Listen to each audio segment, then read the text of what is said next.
जय हिंद दोस्तों, welcome back to our channel. Welcome back to job trade. I hope कि आप लोग अच्छे होंगे और अपनी प्रिपरेशन में बेहतरीन तरीके से लगे होंगे। एक बार फिर आप सभी को जॉब ट्रेड फैमिली में बहुत बहुत अभिनंदन, बहुत बहुत वेलकम करते हैं।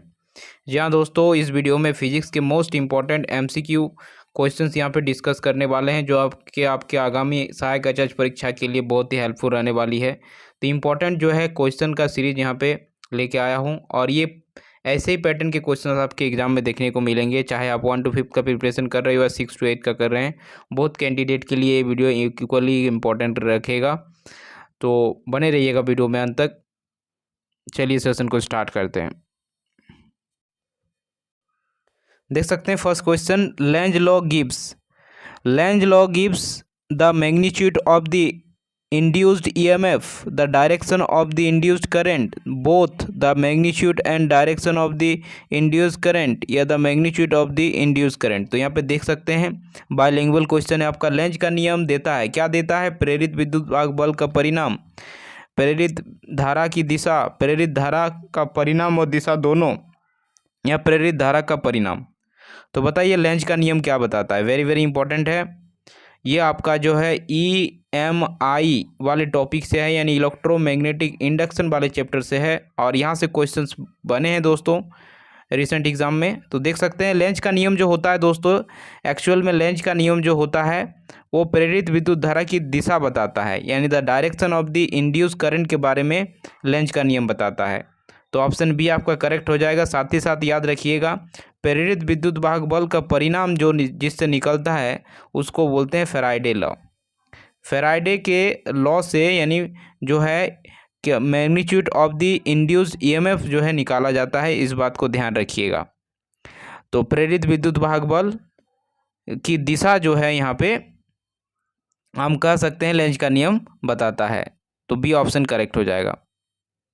नेक्स्ट क्वेश्चन है आपका, एक समान चुंबकीय क्षेत्र बी वेक्टर में सदिश क्षेत्रफल ए डैश से संबंध चुंबकीय फ्लक्स है। तो यहाँ पे चुंबकीय जो है फ्लक्स के बारे में पूछ लिया है कि इसमें से कौन सा होगा। तो जैसे कि हमें मालूम है चुंबकीय फ्लक्स जो होता है ये आपका जो है यहाँ पे, तो ये स्केलर क्वांटिटी होता है। तो यहाँ पे स्केलर क्वांटिटी होता है, तो ध्यान रखिएगा इसका जो यहाँ पे आपका रिजल्ट आ जाएगा। फिर स्केलर क्वांटिटी के लिए हमेशा जैसे बी जो है आपका vector b dot product of vector a आ जाता है, यानी डॉट रहेगा तो स्केलर क्वांटिटी आता है, यानी ऑप्शन सी हो जाएगा।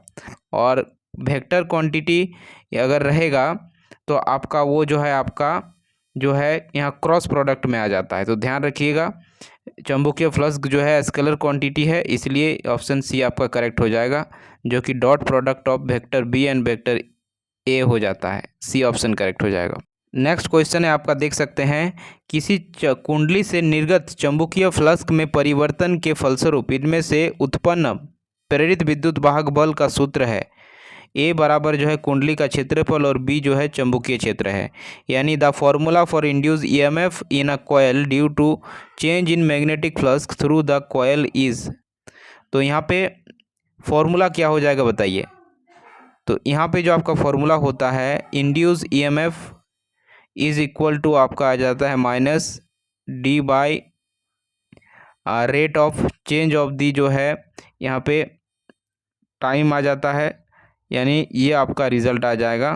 ऑप्शन सी आपका करेक्ट हो जाएगा, जो कि आपका जो फैराडे का जो फॉर्मूला होता है यही होता है इंड्यूस EMF -n d∅/dt।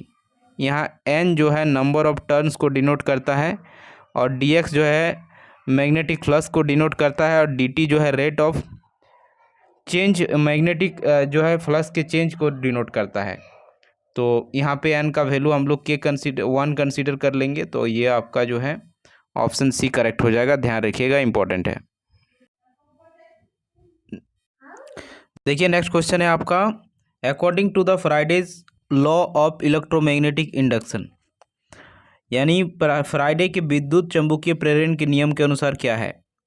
प्रेरित विद्युत वाहक बल की दिशा ऐसी होती है जिससे वह उस कारण का विरोध करे जिससे वह उत्पन्न हुई है।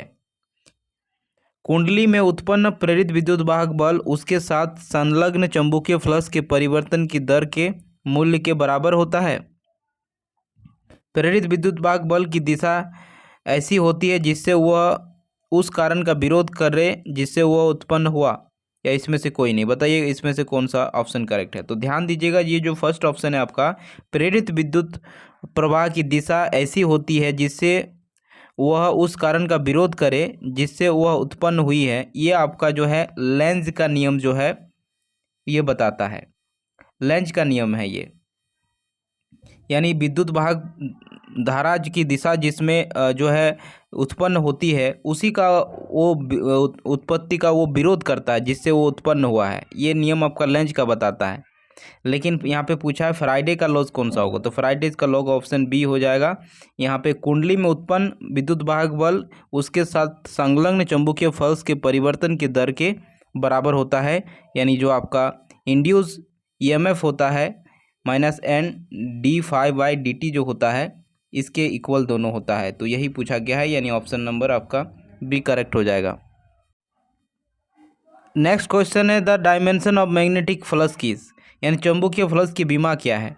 तो ध्यान रखिएगा, चुंबकीय फ्लक्स की विमा जो आपकी हो जाती है, जैसे ही आपका इलेक्ट्रोमैग्नेटिक वर्ड आ जाएगा तो उसका एक नंबर याद रखिएगा, आप कोड इसको बोल सकते हैं 1221 और एक आता है 1331।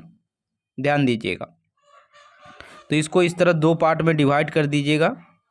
तो जैसे ही चुंबकीय बोलेगा यानी मैग्नेटिक बोलेगा तो लास्ट वाला जो आपका 21 है हमेशा जो है इसके बीमा यानी इसके डायमेंशन में हमेशा उसके पावर में देखने को मिलेगा, यानी इसमें जो है माइनस लगा हुआ मिलेगा। आपको क्या मिलेगा लास्ट वाला में -2 -1, यहाँ -3 -1 इस तरह रहता है। ये आपका इलेक्ट्रिक के लिए यूज़ होता है। ये जो आपका यहाँ पे दिख रहा है ये आप जो है ये जो है विद्युतीय जो बीमा निकालने के लिए ये इस्तेमाल किया जाता है और ये चुंबकीय बीमा निकालने के लिए किया जाता है।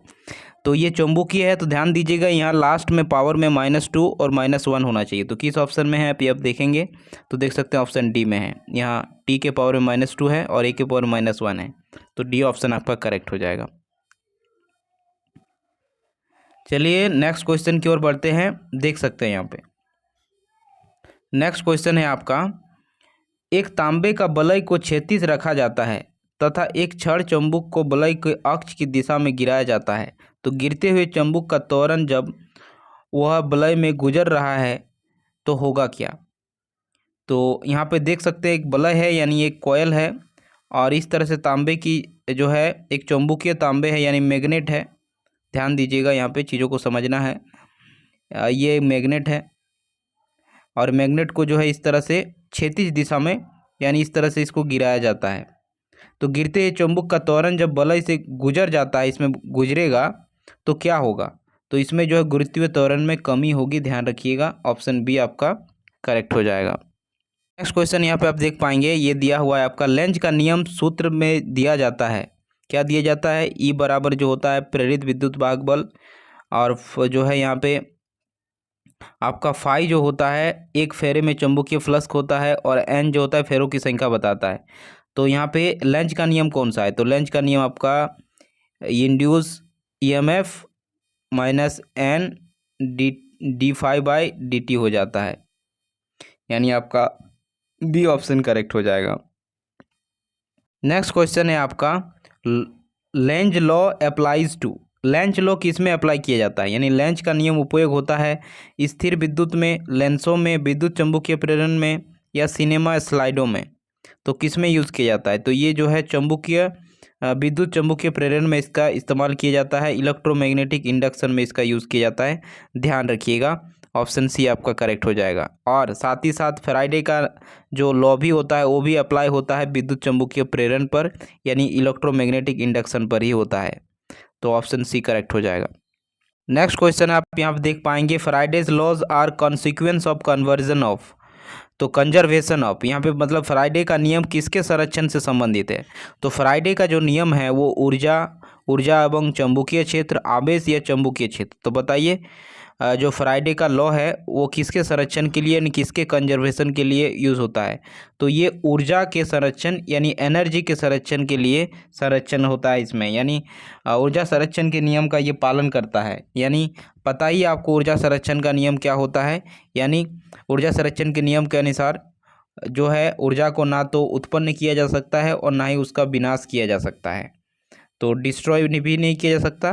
तो ये आपका ऊर्जा संरक्षण का नियम है। तो ये फ्राइडे लॉ आपका जो है एनर्जी कंजर्वेशन पर आधारित है। साथ ही साथ आपका लेंज का नियम भी पूछेगा तो आपका भी यही आंसर होगा, ऊर्जा संरक्षण।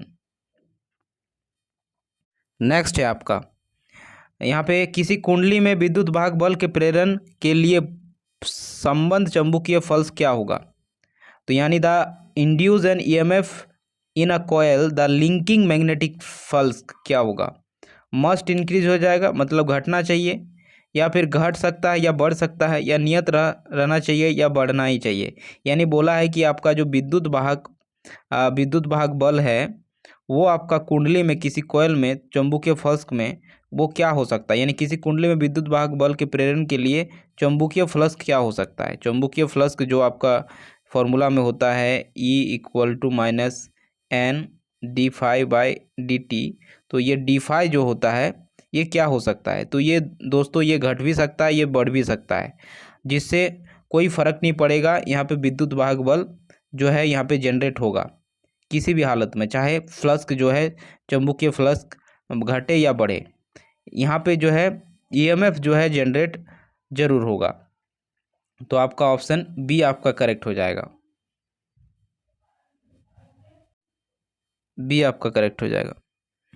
नेक्स्ट क्वेश्चन है विद्युत चुंबकीय प्रेरण की घटना में प्रेरित विद्युत भाग बल की दिशा निश्चित करने के लिए नियम है। तो जैसे ही विद्युत चुंबकीय प्रेरण बोल देगा और जैसे ही दिशा शब्द बोल देगा वहीं आपको समझ जाना चाहिए कौन सा नियम होगा।